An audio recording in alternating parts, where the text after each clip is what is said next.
25% tariff का बहुत शोर मचा हुआ है क्योंकि डोनाल्ड ट्रंप ने भारत पर पेनल्टी के साथ साथ 25% टैरिफ लगाने का ऐलान किया। अब जिस पर लगातार विपक्ष हंगामा कर रहा है। जानकार ये कह रहे हैं कि इसका इकोनॉमी पर सीधा असर पड़ेगा, अर्थव्यवस्था की रफ्तार कम हो सकती है। अब सरकार के सूत्र बता रहे हैं कि अमेरिका के साथ टैरिफ की इस स्थिति को लेकर सरकार बहुत ज्यादा फिक्रमंद नहीं है। यह भी कहा जा रहा है कि भारत कोई जवाबी कार्रवाई नहीं करेगा, बल्कि भारत की खामोशी ही जवाब होगा। भारत जो कुछ भी करेगा वो सीधे नेगोशिएशन टेबल पर करेगा, क्योंकि जब भारत ने परमाणु परीक्षण किया था तो भारत पर बहुत सारे प्रतिबंध लगा दिए गए थे और उस वक्त भारत एक छोटी अर्थव्यवस्था था। आज भारत एक आर्थिक शक्ति है, तो फिर हमें फिक्र करने की जरूरत क्या है। हम फिर आपको बता दें कि सरकार का मानना है, ऐसा सूत्र बता रहे हैं।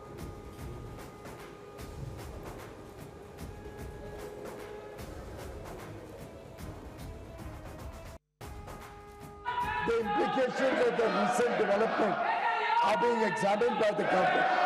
The Ministry of Commerce and Industry is engaged with all stakeholders, including exporters and industry, for taking feedback of their assessment of the situation.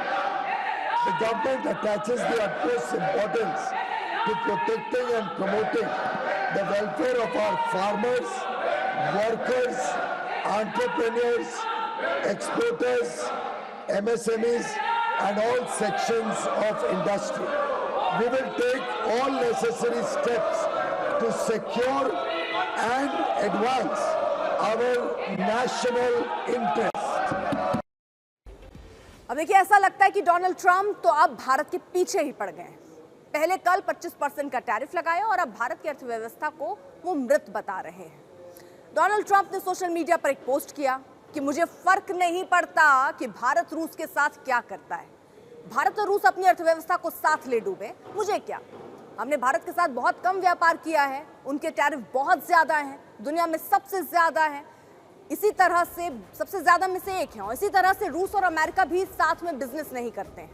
अब इस पर भारत में हंगामा मच गया है। खासतौर पर कांग्रेस ने सरकार को यह कहकर घेर लिया कि ट्रंप ठीक ही तो कह रहे हैं। राहुल गांधी कह रहे हैं कि भारत की अर्थव्यवस्था मर चुकी है और अब मोदी ने इसे मारा है। राहुल ने 5 कारण भी गिनाए हैं, जिसमें मोदी अदानी पार्टनरशिप लिखा है, नोटबंदी, खराब जीएसटी जैसे कारण लिखे हैं। डेड इकोनॉमी यानी वो स्थिति जब देश की अर्थव्यवस्था पूरी तरह से ठप हो जाए। जाहिर तौर पर भारत के साथ तो ऐसा बिल्कुल नहीं है। भारत तो दुनिया की तेजी से बढ़ती अर्थव्यवस्था है। भारत तो बिल्कुल भी आर्थिक तंगी की स्थिति में नहीं है। तो फिर डोनाल्ड ट्रंप ऐसा क्यों कह रहे हैं? और इससे पहले ट्रंप ने कल यह ऐलान किया था कि 1 अगस्त से भारत के सामानों पर 25% का टैरिफ लगेगा और पेनाल्टी भी लगेगी, क्योंकि भारत रूस से तेल खरीद रहा है। Trump is saying Indian economy is a dead economy. Yes, he's right. I mean, everybody knows this, except the Prime Minister and the Finance Minister. Everybody knows that the Indian economy is a dead economy. I'm glad that President Trump has stated a fact. What more do? Why are you asking this question? लेकिन 25% tariff लगाया, plus penalty भी लगा दी। It is a dead economy. Are you people not aware of this? आपको ये मालूम नहीं है कि इंडियन इकोनॉमी डेड इकोनॉमी है? कोई कंफ्यूजन है आप में? पूरी दुनिया जानती है कि Indian economy is a dead economy और बीजेपी ने इकोनॉमी को खत्म कर दिया है। क्यों खत्म किया है? अदानी जी की मदद करने के लिए खत्म किया है। तो आप लोग हैरान क्यों लग रहे हो?